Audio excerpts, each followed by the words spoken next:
Taurai, žinau, kad sirguliavai pastaruoju metu ir nesisekė žaisti sėkmingai LKL. Kiek pačiam buvo svarbu surinkti 21 naudingumo balą ir taip gerai pasirodyti šiandien?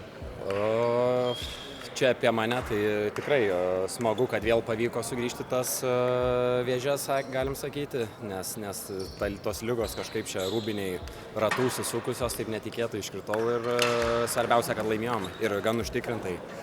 Džiaugiuosi, kad gerai žaidėm gynybai pagaliau, ką buvom sutarę ir derinius išpildėm, tai tas ir lėmė pergalę, čia nėra ką daugiau sakyti. Šiandien komanda beveik 50% metė tritaškius metimus, ar tai buvo varžovų prasta zoninė gynyba, ar tiesiog buvo jūsų diena, kaip manai? Gal šiek tiek ir prasta gynyba momentais buvo jų, bet kaip ir minėjau prieš tai, kad išpildėm gerai derinius.